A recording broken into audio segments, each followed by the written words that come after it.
మున్సిపాలిటీలు ఉంటే బీఆర్ఎస్ కి 12 దాకా ఒక బ్రేకింగ్ వస్తుంది సార్.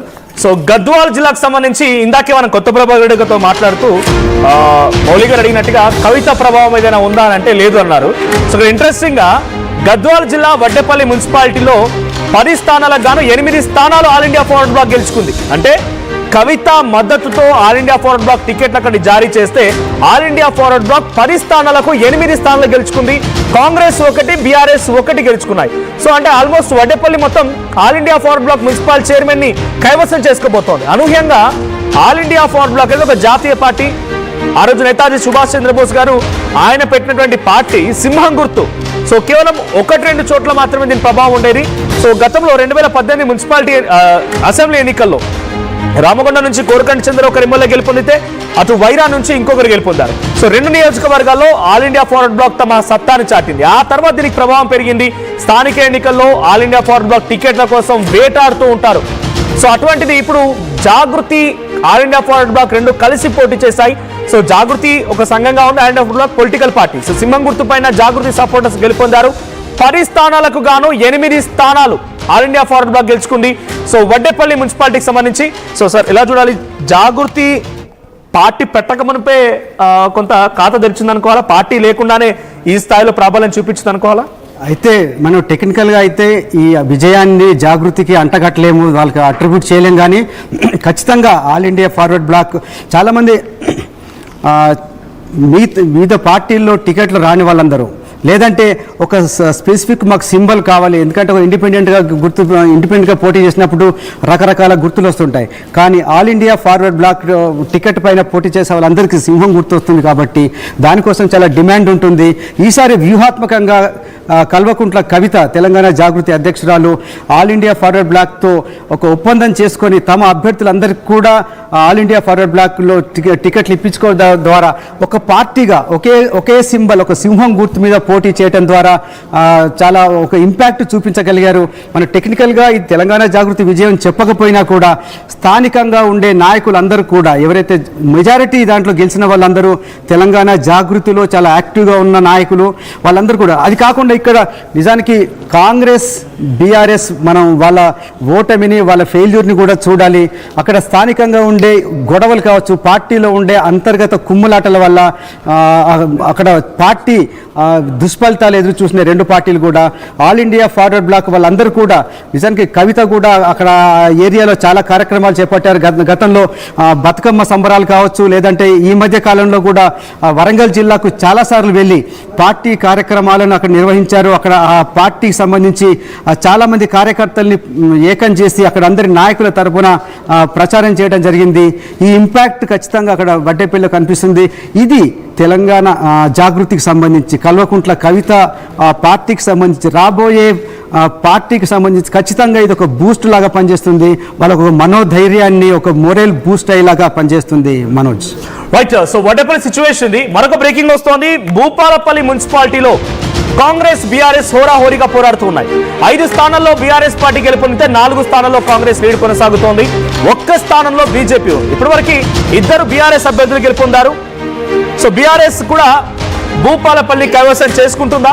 సో ఉమ్మడి వరంగల్కి సంబంధించినటువంటి బీఆర్ఎస్ పార్టీ అక్కడ కొంత భూపాలపల్లి కైవసం చేసుకుంటే కానీ డెఫినెట్గా ఒక షాక్ అని చెప్పాలి.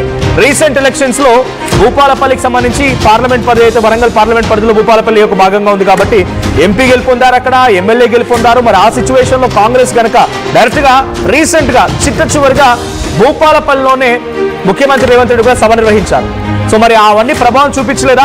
సో భూపాలపల్లికి సంబంధించి ఎగ్జిట్ పోల్స్ ఫలితాలు ఏం చెప్తున్నాయి, ఇప్పుడు రియల్ ఫలితాలు ఎలా ఉన్నాయో తెలుసుకుందాం. సో భూపాలపల్లికి సంబంధించి రిజల్ట్స్ ఎలా ఉండబోతున్నాయి? మనోజ్, మన సర్వేలో కూడా ఆర్టీవీ కండక్ట్ చేసిన సర్వేలో కూడా భూపాలపల్లికి సంబంధించి క్లియర్గా చెప్పడం జరిగింది. అక్కడ బీఆర్ఎస్ విజయం సాధిస్తుందని. మొత్తం 30 స్థానాల్లో కాంగ్రెస్ 10 నుంచి 12 స్థానాలు, బీఆర్ఎస్ 15 స్థానాల్లో విజయం సాధిస్తుంది. అట్లాగే సిపిఐ 1, సిపిఎం 1, బీజేపీ దాదాపు 2 స్థానాల్లో గెలుపొందే అవకాశం ఉందని మనం ఆర్టీవీ సర్వేలో తేలింది. ఇప్పుడు వస్తున్న ఫలితాలు చూస్తుంటే 30లో 15 అంటే మీకు మ్యాజిక్ ఫిగర్ రావాలంటే 16 కావాలి. దాదాపు మ్యాజిక్ ఫిగర్కు దగ్గరగా బీఆర్ఎస్ వచ్చే అవకాశం స్పష్టంగా కనిపిస్తుంది. ప్రస్తుతం చూస్తున్న లీడ్లు అయితే బీఆర్ఎస్ దిశగా వెళ్తున్నాయి. అయితే ఇక్కడ చాలా విచిత్రంగా కొన్ని చోట్ల మన సిపిఐ గతంలో కాంగ్రెస్తో అలయన్స్లో ఉన్న ఇప్పుడు మారిన పరిస్థితుల్లో చాలా చోట్ల బీఆర్ఎస్తో అలయన్స్లో కూడా ఉన్నారు. ఇక్కడ కూడా చూసినప్పుడు బీఆర్ఎస్కి 15 సీట్లు వచ్చినా కూడా అక్కడ సిపిఎం సిపిఐ కూడా గెలిచే అవకాశం ఉంది. కాబట్టి మన భూపాలపల్లి బీఆర్ఎస్ ఖాతాలోకి వెళ్ళే అవకాశం స్పష్టంగా ఉంది. మనోజ్, రైట్. సో మరొక బ్రేకింగ్ కూడా వస్తాం. అందుకంటే ముందు మనతో పాటుగా మాజీ మంత్రి పుష్పలీల గారు జాయిన్ అయ్యారు. సో వెల్కమ్ అండి. So will discuss on Congress party కొంత హవా కనిపిస్తోంది కాబట్టి సో ఒక బ్రేకింగ్ వస్తోంది. 5 స్థానాల్లో ఇప్పుడు భూపాలపల్లిలో కాంగ్రెస్ లీడ్, బీఆర్ఎస్ లీడ్ కనిపిస్తోంది. సో బీఆర్ఎస్ పార్టీ భూపాలపల్లిలో గెలుస్తుందానంటే ఇప్పుడున్న సిచ్యువేషన్ చూస్తూ ఉంటే కొంత బీఆర్ఎస్ పార్టీ లీడ్ కొనసాగుతుంది కాబట్టి అదే సిచ్యువేషన్ ఉంది. సో కాంగ్రెస్ పార్టీ గెలిచినటువంటి మున్సిపాలిటీలకు సంబంధించి లిస్ట్ చూస్తున్నారు. నల్గొండ జిల్లాలోని నందికొండ, చిట్యాల, చండూరు, హుజూర్ నగర్, నేరేడుచర్ల, దేవరకొండ, మహబూబ్ నగర్ జిల్లాకు సంబంధించి నాగర్ కర్నూలు, కొల్లాపూర్, కొడంగల్, నిజామాబాద్ సంబంధించి కామారెడ్డి, బీచ్కొండ, ఎల్లారెడ్డి, అటు బాన్సువాడ, భీమ్గల్, జుక్కల్ ఇవన్నీ కూడా నిజామాబాద్ పరిధిలోని మున్సిపాలిటీ గెలుచుకున్నాయి. కరీంనగర్లోని పెద్దపల్లి, చొప్పదండి ఈ మున్సిపాలిటీ గెలుచుకునే మంతని మున్సిపాలిటీ కూడా కరీంనగర్ జిల్లా పరిధికి సంబంధించిందే. సో అక్కడ కూడా మంతనిలో కాంగ్రెస్ పార్టీ గెలిచింది. సో ఇది ఎక్కడెక్కడ ఏ పార్టీ గెలిచింది, ఏ మున్సిపాలిటీని ఏ పార్టీ కైవసం చేసుకుంది అనేది. సో కాంగ్రెస్ కైవసం చేసుకున్న మున్సిపాలిటీలకు సంబంధించి లిస్ట్ మనం చూస్తున్నాం. ఒకసారి పుష్పలీల గారు జాయిన్ అయ్యారు, మాజీ మంత్రి, ఆవిడతో మాట్లాడదాం. పుష్పలీల గారు, కాంగ్రెస్ పార్టీకి సంబంధించి పెద్ద ఎత్తున విజయం సాధిస్తూ ఉన్నారు, కానీ కొంత అనుకున్న స్థాయిలో లేదని చెప్పాలి. ఎందుకంటే బీఆర్ఎస్ పార్టీ మెదక్లో ఎక్కువ స్థానాలు కైవసం చేసుకుంటుంది. ఇంట్రెస్టింగ్ ఇందాక నేను చెప్పాను, భూపాలపల్లిలో బీఆర్ఎస్ పార్టీకి లీడ్ కొనసాగుతోంది. కొంత పోస్టల్ బ్యాలెట్ ఓట్లలో కూడా జనగామలో 35 పోస్టల్ బ్యాలెట్స్ పడితే ఒకటి కూడా కాంగ్రెస్కి రాలేదు. సో స్టేషన్ గన్పూర్లో ఎక్కడైతే కడియం శ్రీగారిని మీరు పార్టీలో జాయిన్ చేసుకున్నారో అది స్టేషన్ గన్పూర్ మున్సిపాలిటీకి సంబంధించి అక్కడ కూడా ఒక్క ఓటు కూడా కాంగ్రెస్ పార్టీ కైవసం కాలేదు. అంటే ఉద్యోగులు, ప్రభుత్వ ప్రతినిధులు కొంత మీకు దూరంగా ఉన్నారనుకోవాలా కాంగ్రెస్కి? అంటే ఇది ఓవరాల్ గా అన్ని అంశాలను తీసుకుంటారులేండి. ఓటర్ అనే వాళ్ళు చాలా తెలివిగా ఉన్నారు, అప్పట్లాగా కాదు. అంటే కాంగ్రెస్ పార్టీ వచ్చి 2 సంవత్సరాలు అయింది. తర్వాత ఏంటంటే ఈ పార్టీలో అంటే మధ్యలో అంటే ఆ పార్టీ నుంచి ఈ పార్టీకి వచ్చిన వాళ్ళలో కొంత నిస్తబ్దత ఉంది, వాళ్ళలో స్తబ్దత కూడా ఉంది. ఓటర్స్ లో ముఖ్యంగా ఏంటంటే మొన్నటి వరకు ఈ పార్టీలో తిట్టాము, ఇప్పుడు మళ్ళీ కార్యకర్తలలో కూడా కన్ఫ్యూజన్ ఉంటుంది. సో అలాంటిది ఉంటుంది. అలాగే కానీ ఇప్పుడు మీరు అన్నట్టు ఉద్యోగస్తులు ఎవరైతే ఉన్నారో వాళ్ళు చాలా వరకు కూడా ఆలోచన పరులు, వాళ్ళు ఏది చేసినా నిర్ణయం కరెక్టే ఉంటది అనుకోవడానికి కూడా వీల్లేదు. ఎందుకంటే గతంలో చూసిన రిజల్ట్ కనుక చూస్తే మనకు ఇలాంటివి వచ్చాయి, కానీ ఉద్యోగస్తులు వేసే ఓట్లు మాత్రం ఖచ్చితంగా ఈ పెరగడానికి అవకాశం ఉంటది. ఎందుకంటే వాళ్ళు నిర్ణయం తీసుకోవడం కొంచెం జాప్యం జరిగి ఉండొచ్చు, కానీ ఎండ్ ఆఫ్ ద రిజల్ట్ వాళ్ళ ఓటు పర్సంటేజ్ కూడా పాజిటివ్ గానే వస్తుంది అనుకుంటున్నాను, మరీ మైనస్ లో ఉండదు అనుకుంటున్నాను. వరంగల్ జిల్లాలో శ్రీహరి గారు కానీ అక్కడ ముఖ్యమంత్రి గారు ఎంపీ స్థానాన్ని అమ్మాయికి ఇవ్వడం కానివ్వండి, దళితుల పట్ల ఉన్నదాని కానీ ఇవన్నీ చూసినా కాంగ్రెస్ పార్టీ ఓవరాల్ గా అక్కడ గెలుపుకే చాలా వరకు ఉంది కాబట్టి ఆ అమ్మాయిని గెలిపించడం జరిపింది.